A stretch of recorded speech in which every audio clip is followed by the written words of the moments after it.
On est mardi matin, je viens de me lever, il est 5 heures, c'est parti pour une nouvelle journée.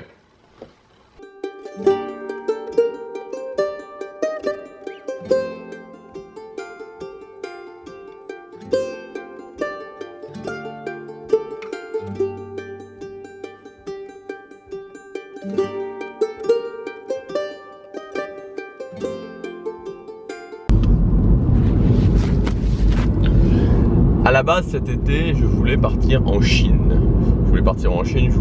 J'hésitais entre Shanghai et Pékin et je pense qu'au final j'aurais fait Shanghai et Pékin. Et récemment j'ai appris, alors j'avais oublié en fait, mais je le savais pour Google, j'ai appris que Google et YouTube étaient bloqués en Chine. Facebook aussi je crois, ce qui pose quand même un sacré problème quand on est web entrepreneur. C'est-à-dire que je me serais amené en Chine et puis là, surprise, YouTube fonctionne pas, Facebook fonctionne pas, voilà, aucun moyen de mettre en ligne ces vidéos. Donc honnêtement, je me demande comment les gens qui travaillent sur le web, enfin s'il y a des gens qui travaillent sur le web et comment ils font pour gérer s'ils vont en Chine. Alors j'imagine qu'il doit y avoir des moyens je sais pas, de contourner ou de faire différemment ou de passer par d'autres sites parce que ça me semble quand même un petit peu compliqué de pas avoir du tout accès ni à Google, ni à YouTube, ni à Facebook. En fait, les sites les plus importants sont complètement bloqués, donc ça limite, ça rend impossible tout travail sur Internet. Donc du coup, j'étais pas si mécontent que ça d'avoir changé d'avis par rapport à la Chine.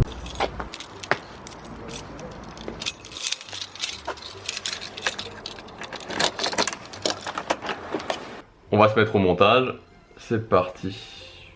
Allez, il est 8h20. 8h20, on va dire qu'à 9h45, 10h, je pense que j'aurai fini. Alors, je ferme toujours les volets. Enfin, je ferme quand il fait beau, ce qui était assez rare jusqu'à présent. Je ferme les volets parce que je trouve qu'il n'y a rien de pire que de travailler sur un PC avec l'écran où il y a plein de reflets. Ok. Aujourd'hui, je voulais vous expliquer pourquoi j'avais choisi sur cette chaîne finalement de parler à la fois de développement personnel, enfin j'aime mieux le mot amélioration personnelle que développement personnel, même si ça change pas énormément, et de marketing internet. Pourquoi j'ai choisi de parler à la fois de l'un et de l'autre alors j'aurais pu prendre juste le marketing internet ou prendre juste l'amélioration personnelle. Aujourd'hui, on a une chance, c'est de vivre dans la période où internet est une source d'opportunités incroyable. C'est vraiment une source d'opportunités incroyable. Il y a plein de gens qui aujourd'hui, vous pouvez regarder sur internet, vivent la vie qui les inspire vraiment. Et quand je dis vivent la vie qui les inspire vraiment, c'est pas des gens qui ont gagné à la loterie après avoir joué pendant des années et qui finalement sont en train de buller sur une île déserte en faisant rien. Non, ça c'est pas ça. Ça c'est le rêve qu'on veut essayer de nous vendre, enfin que la société essaie de nous vendre.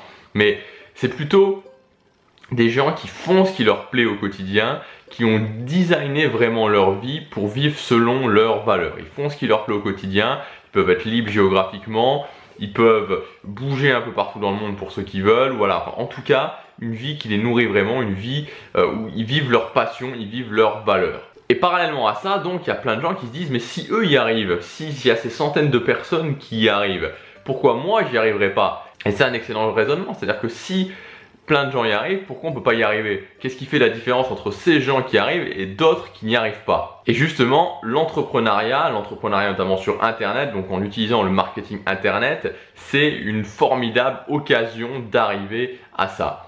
Il y a encore quelques jours, je regardais un reportage, c'était quelqu'un qui voulait s'installer à New York et qui voulait monter un restaurant, je crois que c'était un restaurant ou un café à New York. Et bon, il commençait à se servir un petit peu d'internet, des réseaux sociaux pour vraiment monter son affaire, pour aider à monter son affaire, mais c'était pas encore ça. Mais peu importe que vous vouliez monter un business sur internet ou un business en physique, le fait de passer par la case internet au début, ça peut vous aider.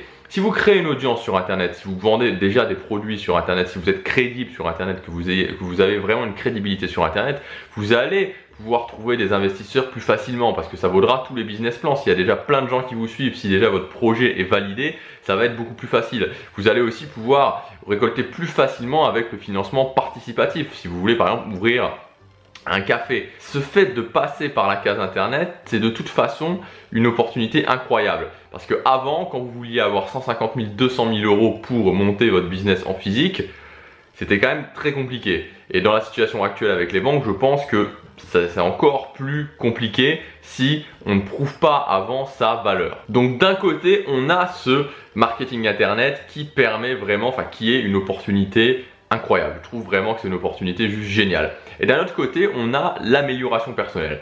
L'amélioration personnelle, finalement, c'est quoi? C'est se dire je prends la responsabilité, c'est-à-dire que tout dépend de moi, en modifiant mes actions, en modifiant mon état d'esprit, je peux changer les choses et réussir à amener la réalité là où je veux. Et aussi comprendre que finalement, et ça je l'avais déjà lu dans Millionaire Mind, il me parlait sous le sens du problème et je l'ai relu très récemment dans les 15 lois de la croissance de John Maxwell, où il explique que finalement, on peut raisonner évidemment en termes d'objectifs, mais que c'est plus intéressant de raisonner en termes de croissance.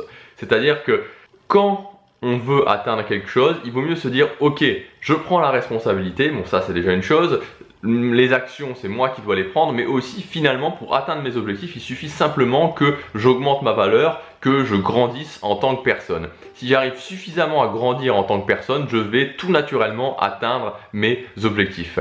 Donc, encore une fois, on se concentre sur soi. Et donc, comme je vous le disais, dans Millionaire Mind, il en parle aussi. T. Harv Eker, il me semble, l'auteur de Secret of Millionaire Mind, où il explique que finalement, les gens, donc c'est sur un livre sur l'argent, les gens riches voient les problèmes comme un test. C'est-à-dire que pour passer un problème, si on part sur une échelle de 10, pour passer un problème de niveau 5, il suffit simplement d'être une personne de niveau 6 ou de niveau 7, et donc on ne va plus voir le problème comme un problème.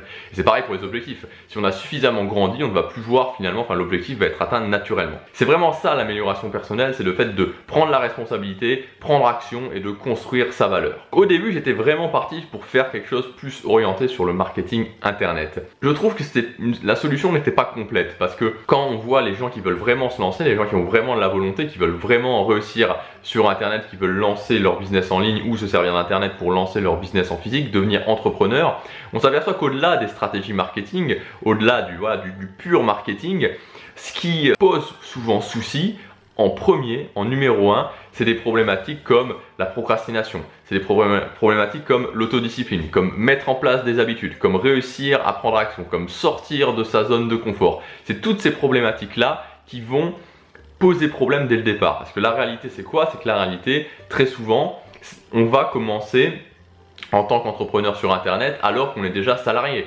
C'est-à-dire qu'on a déjà un boulot, on a déjà peut-être une famille et on va devoir se lancer à côté de ça. Et la première difficulté, ça va être de gérer son temps, ça va être de trouver l'énergie, de trouver l'envie, de mettre en place toutes ces stratégies qui vont nous permettre de commencer à travailler. Parce que si vous ne commencez pas à travailler, si vous n'arrivez pas à vous autodiscipliner, à mettre en place des habitudes et tout ce qui s'ensuit, vous aurez beau avoir toutes les meilleures stratégies internet, vous aurez beau être un ténor du marketing, ça ne vous servira à rien. Pour moi, l'un ne va pas sans l'autre, les deux se complètent. C'est-à-dire que réussir à s'organiser, réussir à mettre en place son travail et avoir les bonnes stratégies pour ensuite vendre ses produits, parce que c'est sûr qu'au bout d'un moment il va falloir aussi vendre ses produits, faire rentrer de l'argent, mais les deux sont vraiment la solution, enfin les deux se complètent en fait pour arriver à cette étape finale où on vit vraiment sa vision des choses, on vit vraiment presque sans vouloir être cliché, on peut vivre son rêve, on peut réussir à vivre la vie qui nous passionne vraiment. Et puis aussi tout simplement parce que les deux me passionnent, ça me passionne vraiment. Alors le développement personnel, ça fait plusieurs années vraiment que je suis dessus. Le marketing internet, ça fait depuis fin 2014, vraiment que j'ai commencé à m'y intéresser de très près. Et j'avais envie aussi avec cette chaîne de faire tout simplement quelque chose que j'adorais. C'est vraiment ce que j'ai envie de faire, c'est vraiment ce dont j'ai envie de parler au quotidien. Et ça fait de toute façon partie intégrante de ma vie. Donc le fait de faire une vidéo par jour juste là-dessus, c'est une continuité de ce que j'aime déjà faire et j'ai pas l'impression de travailler. Maintenant, je vais aller me préparer et direction la salle de musculation.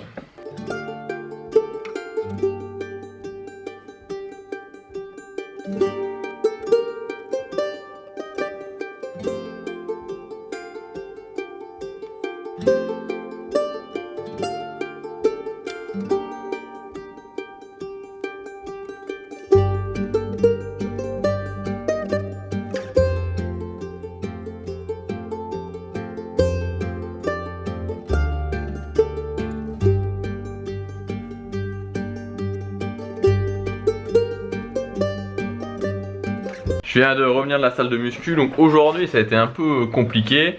En fait, Il y a un truc que j'aime pas quand je vais à la salle de muscu, c'est, je sais pas si pour ceux qui font de la musculation, c'est que vous êtes à la salle et à chaque fois que vous avez besoin d'une machine pour faire un exercice, il y a quelqu'un qui est sur cette machine. Donc vous avez un exercice 1, vous attendez, vous vous dites je vais faire l'exercice 2, il y a déjà quelqu'un donc vous attendez. Donc en fait j'ai une séance qui aurait dû prendre 45 minutes, j'ai mis je sais pas 1h15 peut-être plus parce qu'il y avait toujours quelqu'un.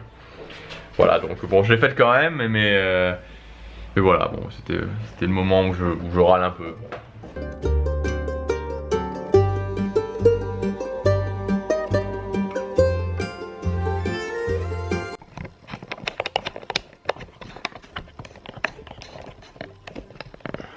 Voilà, ça a l'air de tenir. On va brancher en pleine.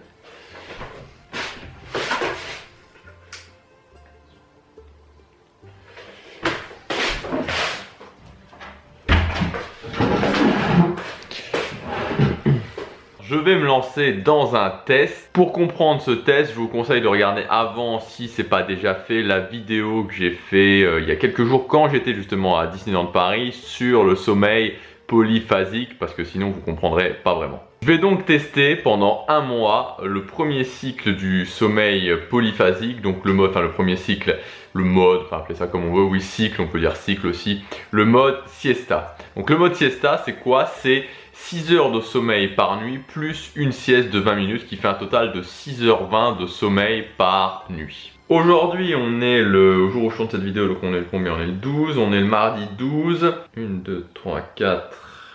Ouais, 4. Je vais le tester pendant 4 semaines. Ouais, c'est ça.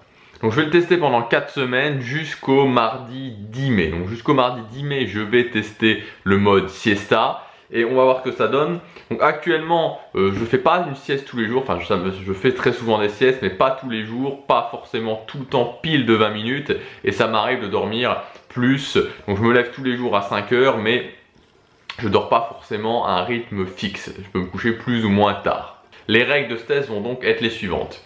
Dormir 6 heures par nuit. Donc j'ai décidé de dormir tous les jours de 23h à 5h du matin. 23h à 5h du matin. Faire une sieste de 20 minutes. Alors la sieste de 20 minutes, ce ne sera pas forcément à horaire fixe, mais dans la plupart des cas, je pense que ce sera juste avant midi ou juste après midi. Ce qui n'est pas évident, c'est de savoir les règles au niveau de l'endormissement. J'ai regardé pas mal de choses et ça diffère. Donc ce que je vais faire, c'est que pour la sieste, je m'accorde 10 minutes d'endormissement. Donc au final, au moment où je pose mes fesses sur le lit, je mets le réveil après 30 minutes. Et pour dormir le soir, je m'accorde 15 minutes d'endormissement parce qu'en général, le soir, je m'endors assez rapidement. Donc 15 minutes d'endormissement, ce qui fait 22h45 à 6h du matin. Non, à 5h du matin. 22h45 à 5h du matin.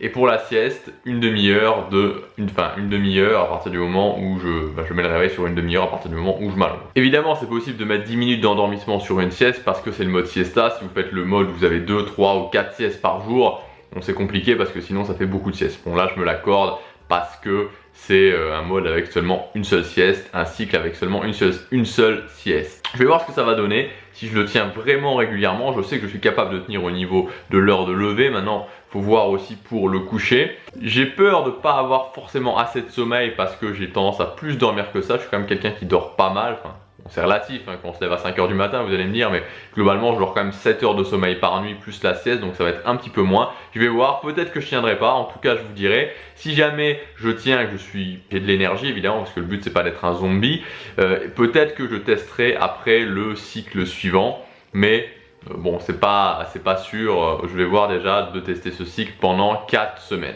Évidemment, à la fin, si je tiens jusqu'à la fin, si c'est probant, je vous donnerai mes conclusions. Je vous donnerai mes conclusions sur ce test du premier cycle siesta du sommeil polyphasique.